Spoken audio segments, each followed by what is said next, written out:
Convido a todos que abramos juntos a palavra do Senhor nosso Deus, no livro de Jó,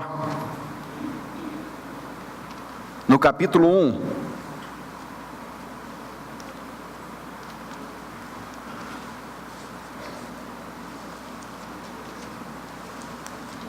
Esse está entre os mais antigos textos canônicos, mais antigos textos da Bíblia, da Palavra de Deus.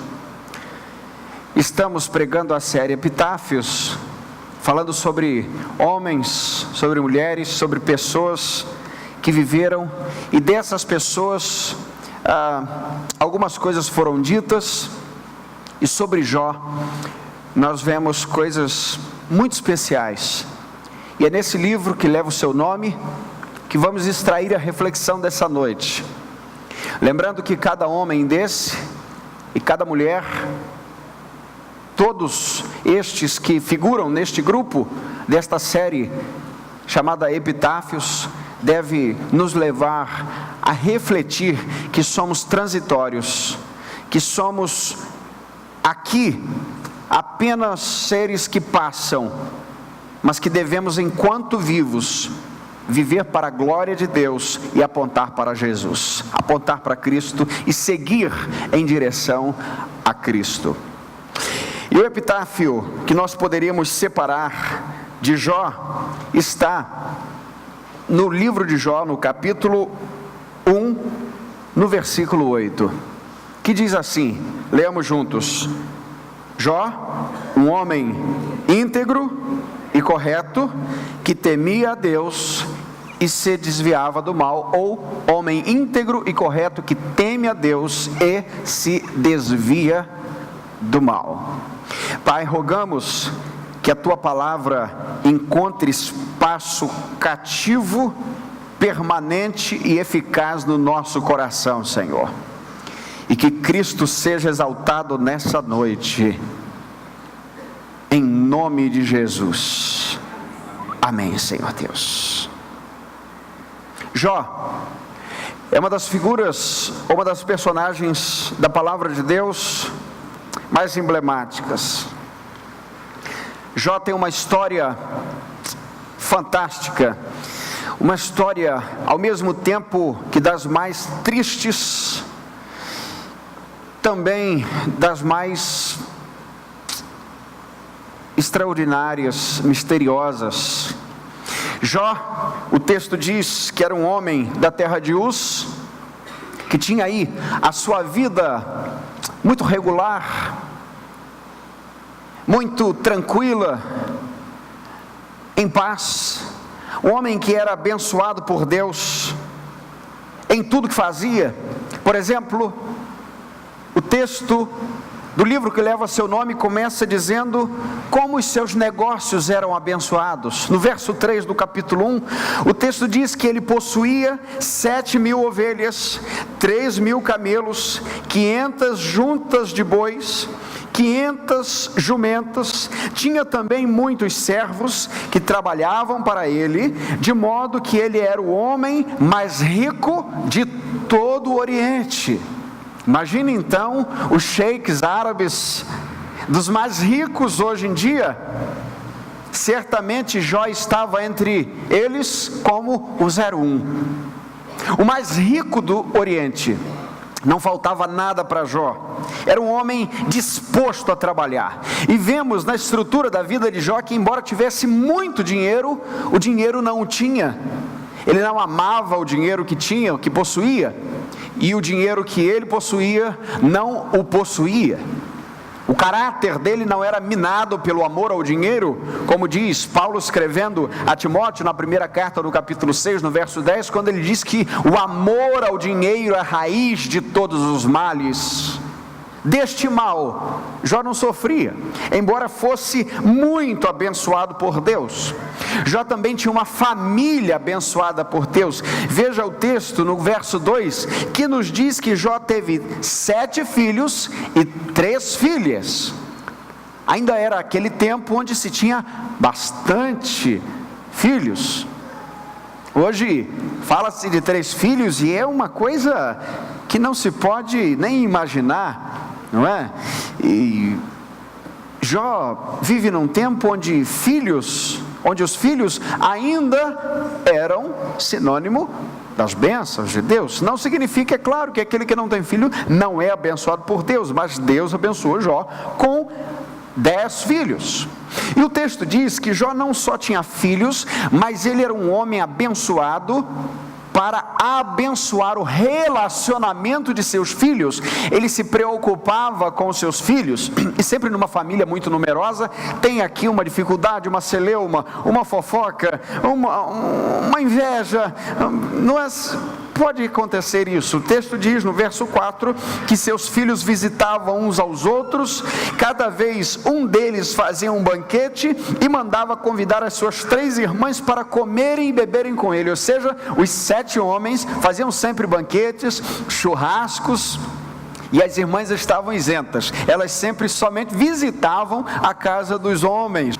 E aí nós vemos que Jó é um homem que trabalha, ou que trabalhou muito bem durante a sua vida, para que aqueles filhos pudessem daquela maneira conviverem. Os filhos de Jó não vemos aqui cabo de guerra, principalmente num ambiente onde há muito dinheiro. O amor ao dinheiro é raiz de todos os males. Eu imagino Jó dizendo: filho, tudo que o papai tem não vale nada diante das bênçãos de Deus, nunca brigue por conta disso e tal, e sim, aquela coisa toda. E ele se responsabilizava não só pelo relacionamento deles, mas se tornava ou se mostrava responsável pela liderança espiritual deles.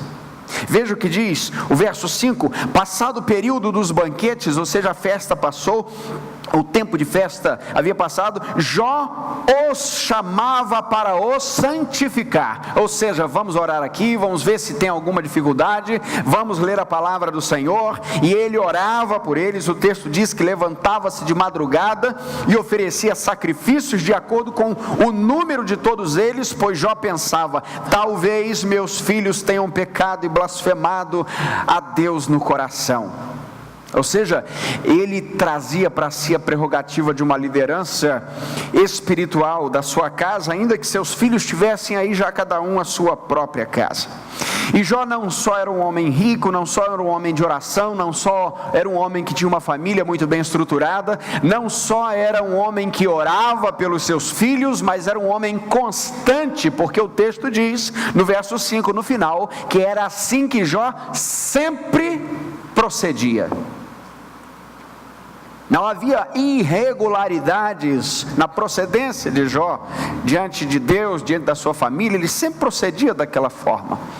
O que mais nos falta, certamente, num mundo tão volátil, nebuloso, como diria aí um antropólogo, nessa modernidade líquida, talvez, a maior necessidade é de constância, onde as coisas mudam tão depressa.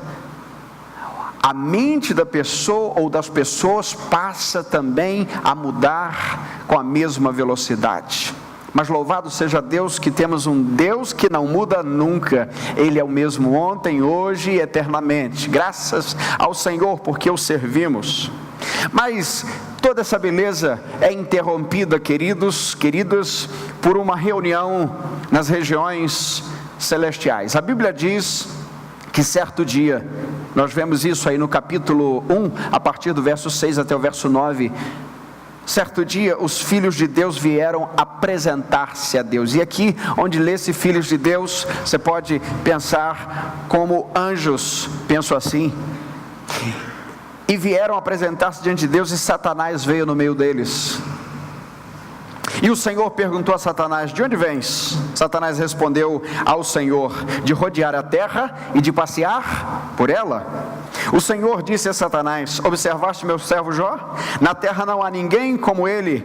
É um homem íntegro e correto, que teme a Deus e se desvia do mal. Então Satanás respondeu ao Senhor: será que Jó teme a Deus sem intenções? Ou sem alguma intenção? Por acaso tu não o tens protegido de todos os modos, a ele, a sua família e a tudo que ele tem? Tu tens abençoado a obra das suas mãos, e os seus bens se multiplicam sobre a terra. Mas agora estende a tua mão e toca em tudo que ele tem, e ele blasfemará contra ti na tua face.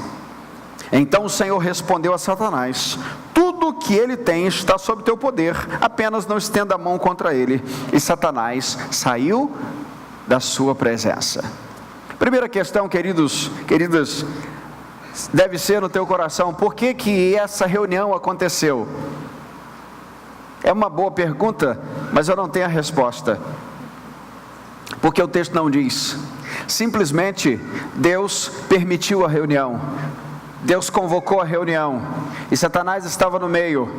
E Deus é poderoso para fazer qualquer coisa, porque Ele está acima não só do bem, mas também do mal. E agora, soberanamente, está ali conversando com o seu algoz. E quando eu digo que ele é opositor de Deus, não significa que ele seja páreo para Deus. E precisamos perder essa visão mitológica entre bem e o mal, que o bem está tentando vencer o mal, ou que temos um Deus equiparado ao mal e ele não é tão poderoso assim. E não, Deus é supremamente maior que o maligno. A Bíblia afirma: maior é aquele que está em nós do que aquele que está no mundo. Por isso não temos uma conversa de iguais aqui. Temos o que pais da igreja chamaram de Satanás como na coleira de Deus, como um cachorro que só vai até onde Deus permitir. E não posso compreender isso, e nem sequer posso explicar isso, mas posso dizer que é isso.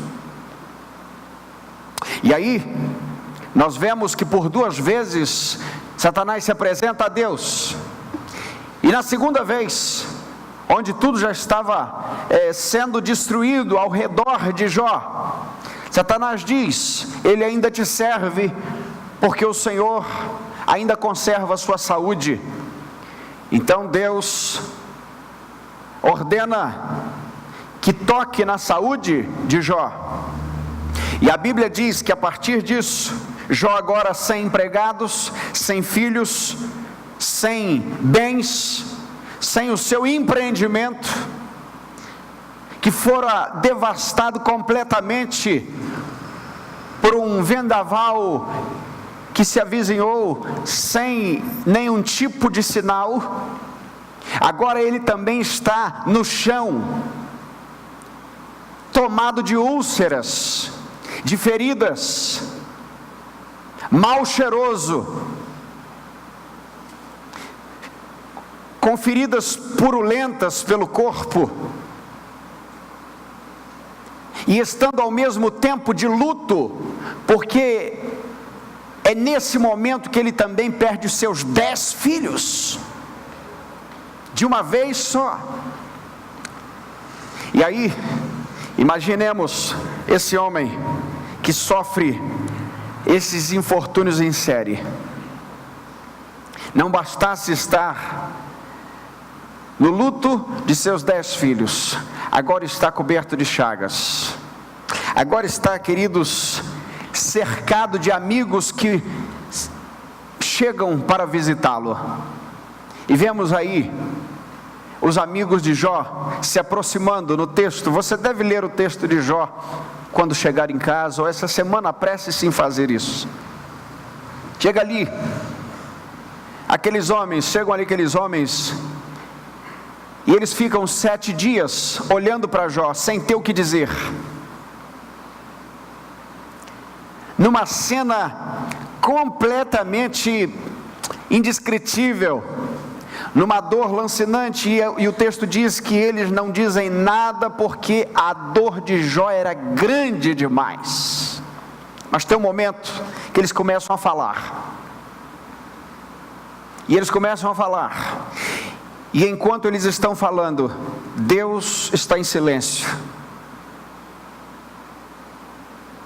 Deus observa silente a dor de Jó e os argumentos falaciosos de seus amigos.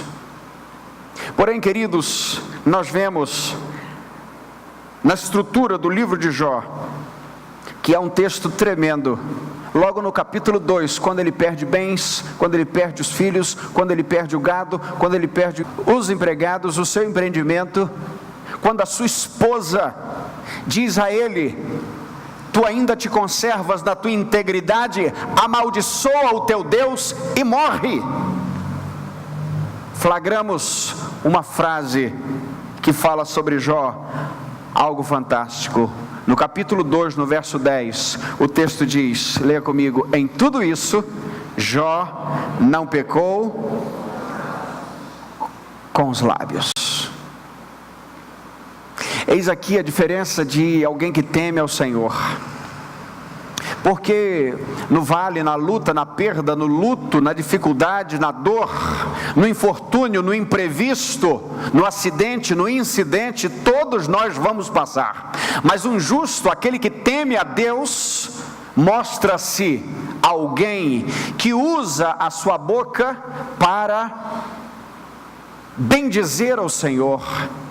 E vemos em Jó, queridos e queridas, a grande diferença que existe entre queixas e murmurações. Porque murmuração é um ato contra Deus, é um ato contra a pessoa de Deus, contra o caráter de Deus. Mas a queixa não. A queixa é um choro de um filho. A queixa é o choro do filho que vai para o pai dizer: está doendo, o senhor não está vendo isso?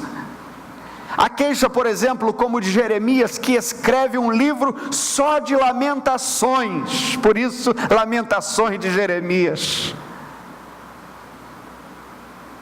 que diz o quanto dói, que diz que a sua finitude mental, a sua estrutura finita, só consegue ter uma percepção: o Senhor deve ter me abandonado, não é possível. Mas ainda assim não pecar contra Deus. Em tudo isso, Jó não pecou contra Deus. E eu gostaria, diante de tudo isso, observar as 3 orações, ou pelo menos 3 orações que Jó faz neste livro, em toda essa saga. No início do livro, no meio do livro e no final do livro. No início da história, no meio da história e no final da história. Qual é o tipo de oração que se torna possível fazer no meio de uma dor tão lancinante na alma? E nós vemos então, nessas orações, nesses 3 momentos de oração, podemos perceber pelo menos 10 atributos de Deus que Jó traz à tona em sua história. A primeira oração se encontra no capítulo 1, no verso 20. E no verso 21, que diz assim: então Jó se levantou, rasgou seu manto, rapou a sua cabeça, prostrou-se no chão e adorou e orou. Leamos juntos: eu saí nu do ventre de minha mãe, e nu voltarei. O Senhor deu, o Senhor o tirou, bendito seja o nome do Senhor. Primeiro atributo que vemos na oração de Jó: Ele é Senhor. Ele diz: no saí do ventre da minha mãe, no voltarei para lá. Aí vem: o Senhor deu, o Senhor tomou, bendito seja o nome do Senhor. Numa pequena oração, Deus é chamado de Senhor por 3 vezes. O Senhor faz, o Senhor desfaz, o Senhor é bendito. Quantas vezes, queridos, queridas, na menor dor, numa dor pequena, as pessoas já fogem do senhorio de Deus, porque as coisas já saíram da rota que elas gostariam que permanecesse. Senhor é aquele que manda, Senhor é aquele que governa, Senhor é aquele que decide, Senhor é aquele que contrata, Senhor é aquele que despede, Senhor é aquele que orienta, Senhor é aquele que está sobre todas as coisas. O que Jó está dizendo é: eu tenho um Senhor sobre mim, eu não estou sozinho, eu não sou qualquer pessoa, eu sou servo do Deus Altíssimo, eu tenho um Senhor sobre a minha vida, Ele é Senhor. Segundo atributo que vemos aqui, queridos, é que Ele é justo.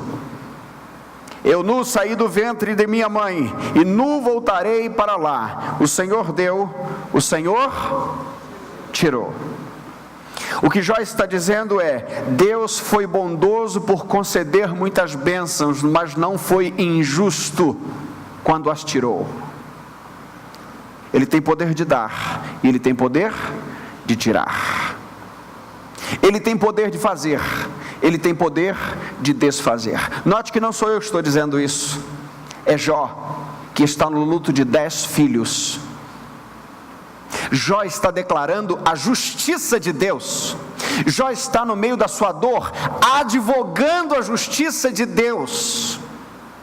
Jó agora se põe diante da sua esposa, diante de seus amigos, diante dos espectadores diversos, diante dos transeuntes, com alguma curiosidade, e ele diz: o Senhor deu e o Senhor tomou. Eu não perdi de qualquer maneira, não foi um imprevisto que ninguém sabia. Esse Senhor está no controle de todas as coisas, e Ele tem um profundo senso de justiça. Terceiro atributo nessa primeira oração, Ele é bendito. Lê comigo: bendito seja o nome do Senhor. Até aqui Jó advoga o caráter de Deus. Nesta última frase dessa oração, ele advoga o nome de Deus. E é claro que o mortal não pode advogar Deus, mas ele está como num grito ao seu redor dizendo: ninguém amaldiçoe a Deus por isso, todos bendigam o nome de Deus, porque bendito é o nome do Senhor. Como Jesus nos ensinou a orar em Mateus capítulo 9: santificado seja o teu nome. O nome de Deus não pode ser mais santo do que é, mas precisa ser visto entre os homens tão santo quanto de fato é. Por isso, Jó está dizendo: o nome do Senhor é bendito, não falem mal do nome do Senhor. Eu sou uma experiência viva de sofrimento, eu sou uma dor em movimento, eu sou talvez um fiasco de existência humana ambulante, mas bendito é o nome do Senhor. E então,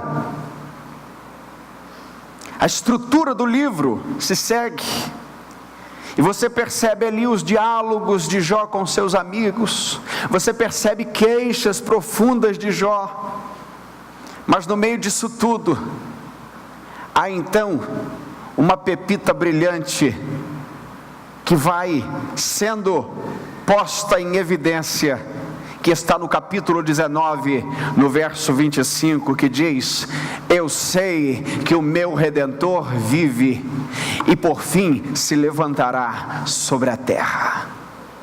Aleluia. No meio de tanta dor, de tanto lamento, de tantas palavras, do silêncio de Deus, de palavras equivocadas à sua volta, de dor na alma, ele diz: eu sei que o meu Redentor vive. E nós temos aqui então o quarto predicado do Senhor, o quarto atributo de Deus na boca de Jó no meio do sofrimento. É isso que ele diz: eu sei que o meu Redentor vive, ou seja, ele é o meu Redentor. é aquele que redime a minha vida.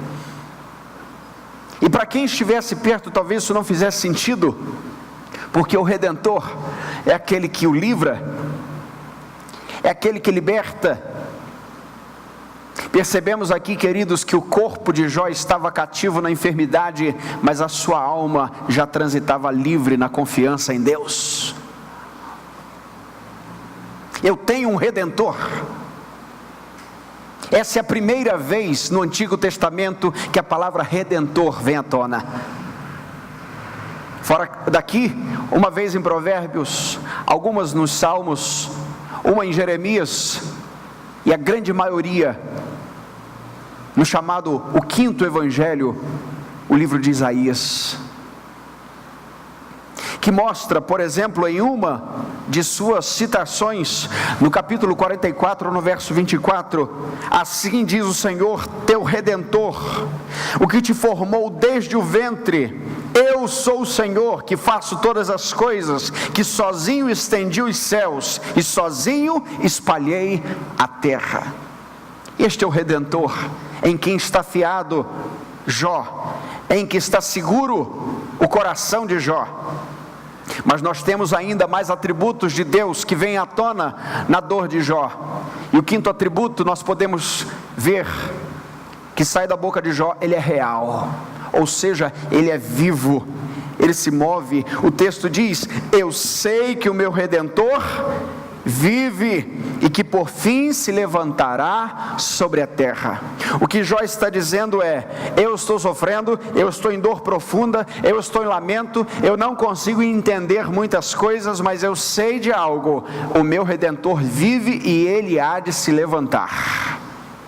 Ele não é um déspota, um tirano, um cruel, que está simplesmente me olhando sofrer do fundo do quarto escuro, esperando que eu sangre até a morte. Não, eu tenho um Redentor que está vivo, como bem afirmou também Isaías no capítulo 64, no verso 4, porque desde a antiguidade não se ouviu, nem com os ouvidos se percebeu, um Deus além de ti, que trabalha em favor daqueles que nele esperam.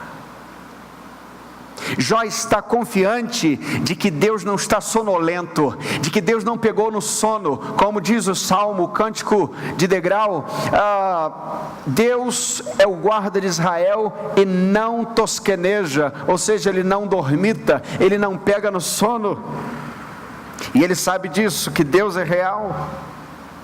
É dessa maneira, queridos, queridas, que Jó exalta a Deus, mas ainda assim ele faz mais queixas, e você vai ler no livro que há muitas queixas feitas por Jó ao seu Senhor, ao seu Redentor, porque embora, queridos, nós tenhamos um Deus no céu, sabemos o quanto dói ainda viver na terra, e Jó está experimentando a mais profunda experiência de dor da sua vida, e quem sabe uma das mais profundas experiências de dor até que um ser mortal já tenha vivido. E ele está ali envolto não só dos atributos do Senhor, mas também de suas próprias queixas. Eis o paradoxo de um cristão: embora ele saiba que há um Deus no céu, ele também chora, e embora chore, ele sabe que há um Deus no céu. Ele reclama, ele clama, mas ele conhece um Deus que responde orações. E depois de tanto clamar, de tanto reclamar, a partir do capítulo 38, você vai notar que o livro de Jó são 42 capítulos. A partir do capítulo 48, do capítulo 38 até o capítulo 41, Deus rompe o silêncio para falar com Jó. E esses capítulos são capítulos extremamente profundos. Deus não chega para Jó como quem vai pedindo desculpas: Jó, sabe o que é? É que eu tive uma reunião e eu tinha que provar um negócio. Não. Deus não chega tímido para Jó, do tipo assim, você me desculpa. Não, Deus não deve obediência a ninguém, nem explicação a nenhum mortal. Deus não chega como quem deve esclarecimento. Deus simplesmente chega vestido de um redemoinho. E no capítulo 38, o texto diz que depois disso o Senhor respondeu a Jó de um redemoinho impetuoso. E o Senhor disse: quem é este que escurece ou obscurece o conselho com palavras sem conhecimento? Agora prepara-te, Jó, como homem, porque te perguntarei e tu me responderás. Ou seja, assente-se como mortal, porque agora me dirigirei a ti como Deus, como Senhor de todas as coisas. Queridos, é nesse momento que Deus mostra que não está sob júdice, que não está respondendo perguntas. No capítulo 40, nos versos 7 e 8, Deus diz a Jó: prepara-te como homem que és, e eu te perguntarei, e tu me responderás, e tu me submeterás a juízo. Haverás de condenar-me para te justificar. Ou seja, você vai encontrar algum caminho onde você possa se haver justo e eu injusto. De maneira nenhuma. Deus, o Senhor da justiça, queridos, queridas, brada de forma trovejante naquele momento, no meio de um redemoinho, no meio de muitos ventos, na direção de Jó. Podemos perceber, queridos, o que está em Naum capítulo 1, verso 3.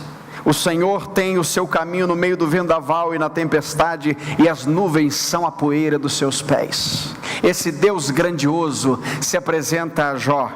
Esse Deus que não é homem para mentir, nem filho do homem para que se arrependa, é o mesmo Deus que também converteu o coração de Lutero no meio de um vendaval. É o mesmo Deus que converteu o coração de John Newton, um ex-escravagista, traficante de escravos, onde ele, no meio de uma grande tempestade, segurando-se numa corda, já muito ferido, pôde então clamar ao Senhor e ser convertido naquela noite tão tempestuosa. É o mesmo Deus que se apresentou diante de Pedro e andava tranquilamente no meio dos ventos e da tempestade, e disse: Pedro, tu és homem de pequena fé, e quando ele já submergia, pôde tirá-lo do meio das águas. É o mesmo Deus, queridos, que está em Atos capítulo 27, quando aquele grande navio, naquela grande tempestade, está sendo arremetido contra as ondas e contra as pedras, mas Deus aparece a Paulo e diz: não temas. Um Deus que não se assusta com os ventos, com os vendavais, não se assusta com os barulhos. É o Deus do dilúvio, que fala ou que brada na geração de Noé com as águas impetuosas. É o Deus também que promove um grande vendaval para trazer de volta o curso de seu profeta chamado Jonas. É o Senhor de toda a natureza.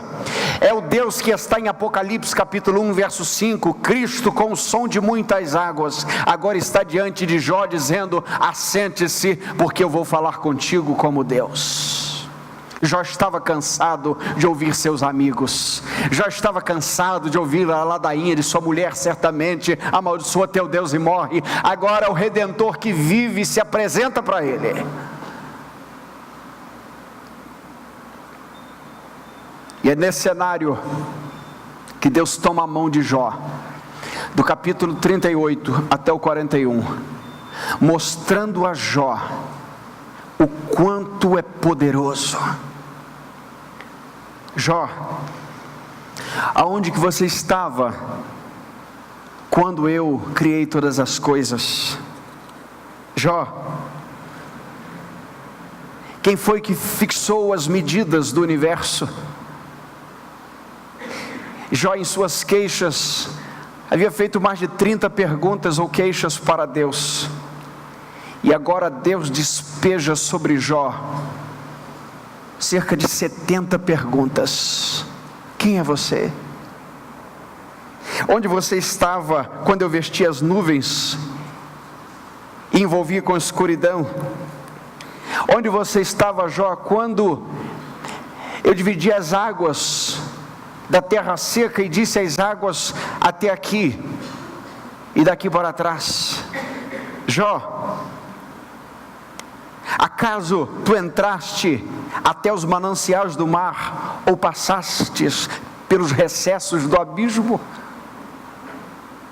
Foi você que criou as constelações, Jó? Por acaso entraste nos tesouros da neve e viste os tesouros do granizo? Começa então uma viagem panorâmica pela criação, mostrando quão grande é o Senhor, quão poderoso é Deus. Por acaso, Jó, a chuva tem pai? Quem gerou a geada do céu?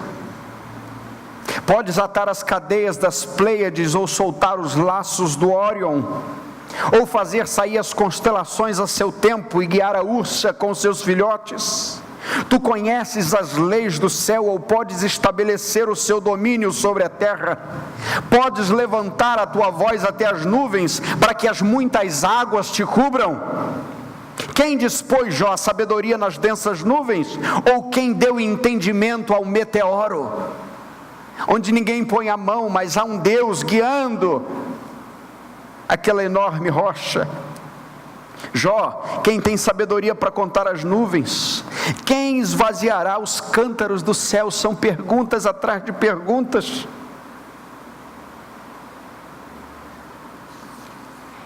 E Jó começa então a ouvir a Deus. E começa a ouvir a Deus não porque Deus está lhe dando respostas às suas perguntas, mas porque Deus está falando sobre si mesmo.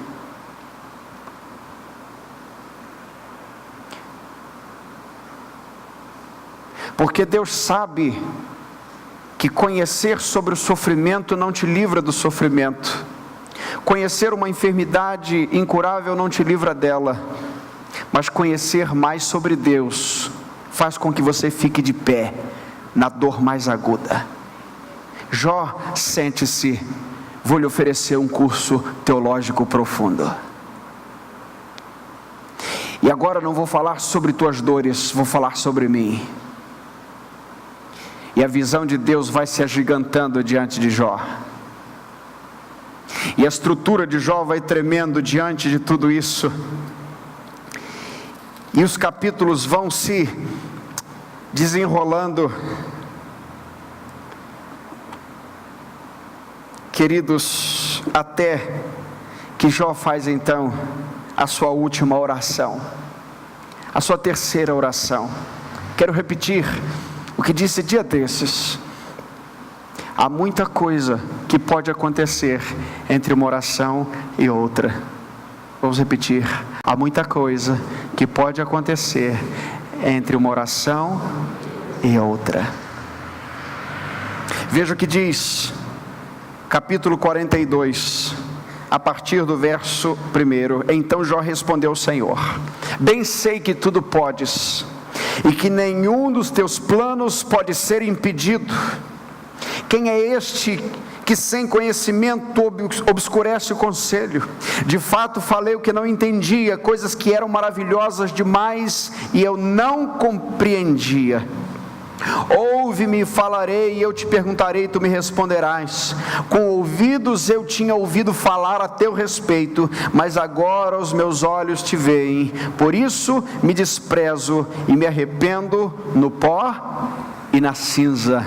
Emerge então, portanto, e finalmente, mais 4 atributos de Deus, pelo menos, dessa última oração.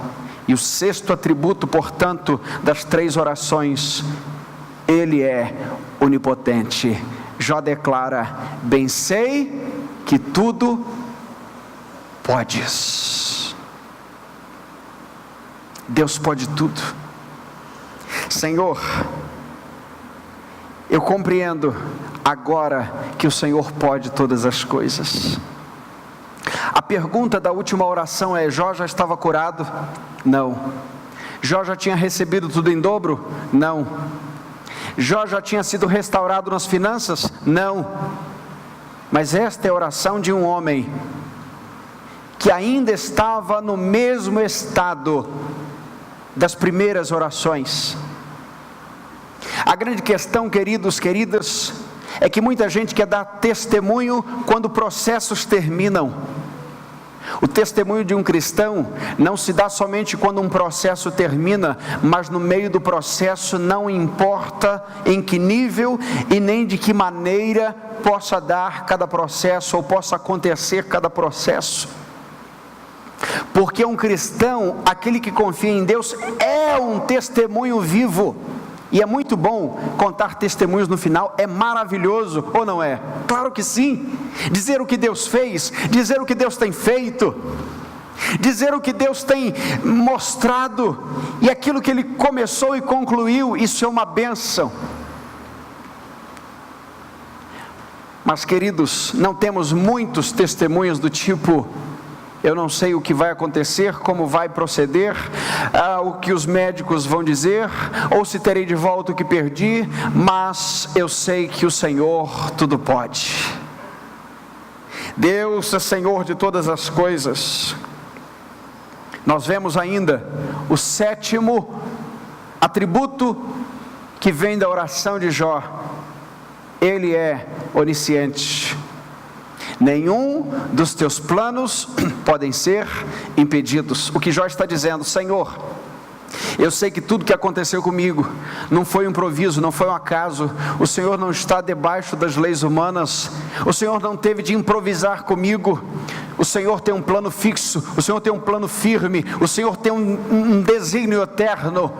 E eu sei que nenhum dos teus planos podem ser frustrados, e todos os planos que o Senhor tinha para mim agora estão sendo cumpridos, porque eu sei que o Senhor é onisciente e sabe de todas as coisas. Onisciente é aquele que sabe de todas as coisas. Por isso esse é um atributo incomunicável de Deus dentro da teologia, assim como a onipotência, a onipresença. Atributos comunicáveis são aqueles que podemos ter de alguma medida: bondade, justiça, é claro que nas devidas proporções. Temos aqui um atributo que só Deus pode ostentar. Mas em nono lugar, ou melhor, em oitavo lugar, nós ainda vemos que Deus é soberano. Leia comigo: quem é este que sem conhecimento obscurece o conselho? Jó agora faz a mesma pergunta que Deus havia feito a ele: Senhor, quem sou eu para obscurecer o conselho? Quem sou eu para retrucar contigo? Quem sou eu para julgar os seus finais, os seus processos, os seus critérios? O Senhor é soberano e faz de acordo com aquilo que lhe apraz. Em nono lugar, nós vemos na oração de Jó que Deus é cognoscível. Permita-me usar essa palavra, porque essa é a única que eu pude encontrar, e é uma palavra, claro, teológica. Deus se permite conhecer, agir no cognitivo humano, entrar no conhecimento da esfera humana, mesmo que toda ciência, toda filosofia, tudo que se possa saber ou se possa usar para saber sobre Deus, não arranhe sequer a superfície, mas ainda assim Deus se permite conhecer. Jó está dizendo no final: com os ouvidos eu tinha ouvido falar a teu respeito, mas agora os meus olhos te veem. Depois da luta, depois da dor, eu passei por uma escola teológica profunda. Deus se permite conhecer. E vemos aqui, queridos, em último lugar, em décimo lugar, Deus é perdoador.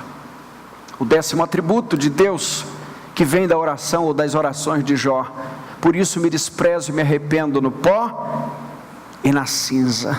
Senhor, me arrependo do que falei, me arrependo do que disse, me arrependo de como eu te conhecia. Deus é perdoador. Deus perdoa, queridos, os pecados. Deus perdoa as nossas transgressões. Deus perdoa os nossos devaneios, e um coração contrito e sincero Deus não desprezará. Por fim, quero concluir que Jó, ele aponta para duas direções. Primeiro, Jó aponta para a igreja. É um tipo de igreja, ou o tipo da igreja. Uma igreja que antes, na antiga aliança, era rica, que tinha os bens vindos de Deus, que tinha as terras dadas por Deus, que tinha os prazeres dados pelo Senhor, que tinha os inimigos vencidos pelo Senhor, cujas batalhas eram vencidas pelo Senhor. Um Israel, um povo rico, um povo porém rico, um povo apesar de ser povo de Deus, andando ainda à margem do conhecimento de Deus. Gente que ouvia falar de Deus o tempo todo, no deserto, na cidade, na luta, na vitória, mas não tinha profundidade em Deus. Jó é um tipo da igreja, haja visto ser um dos textos mais antigos do cânon bíblico. Ele aponta para um povo que viria a ser rico financeiramente no Antigo Testamento, na Antiga Aliança, mas que não teria a mesma riqueza de conhecer o Senhor. Que era o povo de Deus, que era o povo que Deus chamou, mas que ainda não tinha profundidade. Até que Deus então levanta os assírios e varre todo o reino do norte. Deus então levanta os babilônios e varre o reino do sul, e permite e ordena que o seu povo agora passe por grandes atrocidades, e que levanta também o Egito para fazer isso anos e anos antes de serem até um povo ordenado. E agora, depois de tudo isso, depois de serem oprimidos pelo Egito, depois de serem oprimidos pelos assírios, depois de serem levados também cativos pela Babilônia, depois de serem oprimidos pelos romanos, agora, na época que Jesus nasce, tem um pequeno povo, um remanescente fiel: Zacarias, Isabel, Ana, Simeão, Maria, José, apontando para um povo que estava oprimido, que estava pobre, que não tinha posses, mas que esperava o Messias. Agora este povo que não pode usar grandes letreiros de uma grande nação, está agora ostentando uma esperança inabalável na vinda de Jesus. E depois de tantas lutas e de tantas dores, Deus, através do seu povo, faz nascer o Verbo encarnado. E vemos que Jó, depois de tudo isso, fora recompensado, fora restituído. Talvez seja essa palavra não muito teológica, mas vamos usá-la. Da mesma maneira que um dia a igreja que aqui peregrina, que um dia que aqui sofre, que aqui perde, que aqui é insultada, que aqui passa por dores, também, querido, querida, essa igreja, esse povo de Deus, que não é mais um povo étnico, agora é a igreja de Jesus, a igreja perseguida, poderá entrar na glória celeste com o seu Senhor. E não só podemos dizer que o Senhor nos dará todas as coisas que não tivemos ou que perdemos, muito mais, o Senhor derramará sobre a sua igreja as riquezas insondáveis da glória. Por isso, concluo que Jó também aponta para Cristo, o sofredor, aquele que sofre, aquele que sofre pela não só permissão, mas pelo desígnio de Deus. E por isso eu quero fazer 3 aplicações finalmente. Primeira aplicação: a história de Jó nos mostra que é possível amar mais a Deus do que ao dinheiro, a família e a si mesmo. Vamos repetir juntos? É possível amar mais a Deus do que ao dinheiro, a família e a si mesmo.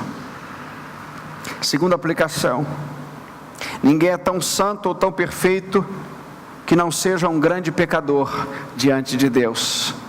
Jó entra a história como um santo homem de Deus, como íntegro, como temente, e termina sua história pedindo perdão ao Senhor.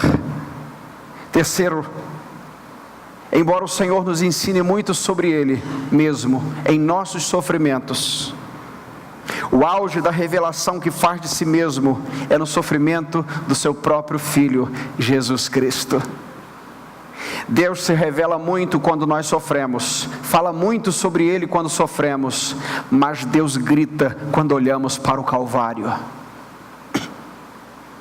Quando vemos a agonia de Cristo, nós compreendemos o grande amor de Deus, que feriu o seu Filho, que feriu a Cristo, e por isso as nossas pisaduras foram saradas. Aleluia. Que o Senhor nos dê um coração que ame mais a Deus do que a família, do que os bens e do que a própria vida. Porque Jesus disse que aquele que amar mais o pai e a mãe do que a mim, não é digno de mim. Que possamos lembrar disso nessa noite, ao olhar para o exemplo de Jó e saber que Deus deve ser o amor da nossa vida, o amado de nossa alma, e possamos ao final de cada ciclo difícil, tempestuoso e mais terrível que seja, poder dizer: eu estou mais firme do que nunca, porque conheço mais a Deus hoje do que ontem. Que Deus nos abençoe, em nome de Jesus.